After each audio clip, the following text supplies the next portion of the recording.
যুক্তরাষ্ট্র নির্মিত দূরপাল্লার ভারী ক্ষেপণাস্ত্র দিয়ে রাশিয়ার বেলগোরেড সীমান্তাঞ্চলে হামলা চালিয়েছে কিয়েভ, এমন অভিযোগ করেছে পুতিন প্রশাসন। এই প্রক্রিয়া করা প্রতিশোধের হুঁশিয়ারি দিয়েছে রাশিয়া। অনলাইন ডনের বরাত দিয়ে আন্তর্জাতিক গণমাধ্যমগুলো জানিয়েছে, গত প্রেসিডেন্ট নির্বাচনে রিপাবলিকানদের কাছে ভরাডুবির পর ইউক্রেনকে মার্কিন অস্ত্র ব্যবহারের অনুমতি দিয়েছে ডেমোক্রেটিক প্রেসিডেন্ট জো বাইডেন। এ ঘটনার তীব্র নিন্দা জানিয়েছে ক্রেমলিন, কেননা যুদ্ধ শুরুর 3 বছরের মধ্যে প্রথমবারের মতো কিয়েভকে অনুমতি দিয়েছে যুক্তরাষ্ট্র, যা এই যুদ্ধকে আরো দীর্ঘায়িত করবে বলে অভিযোগ করছে মস্কো।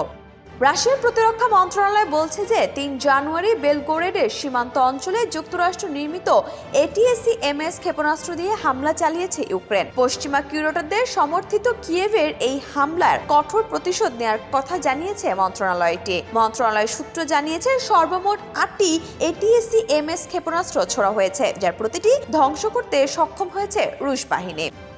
বার্তা সংস্থা রয়টার্স জানিয়েছে, 4 জানুয়ারি ইউক্রেনের লুহানস্ক অঞ্চলের নাদিয়া গ্রাম দখলের দাবি করেছে রুশ সেনাবাহিনী। এদিকে ইউক্রেনের কিয়েভ, ব্রিয়ান্স্ক, কুরস্ক ও চেরনিহিভে হামলা চালিয়েছে রাশিয়া। জবাবে দনবাসে একটি বেসামরিক গাড়িতে ড্রোন হামলা চালিয়েছে কিয়েভ। এই ঘটনায় একজন সাংবাদিক সহ বেশ কয়েকজন হতাহত হয়েছেন। একই দিনে ইউক্রেন থেকে ছোড়া 8টি মার্কিন ক্ষেপণাস্ত্র ভূপাতিত করার দাবি করেছে মস্কো। এই ঘটনায় সেন্ট পিটার্সবার্গের পুলকোভো বিমানবন্দরে ফ্লাইট ওঠানামা সাময়িকভাবে বন্ধ রাখা হয়েছে। মার্কিন পররাষ্ট্রমন্ত্রী অ্যান্টনি ব্লিংকেনের এক সাক্ষাৎকারে জানান, রাশিয়াকে ইউক্রেনের বিরুদ্ধে পারমাণবিক অস্ত্র ব্যবহার করা থেকে বিরত রাখতে চীন ভূমিকা রাখছে বলে মনে করেন তিনি।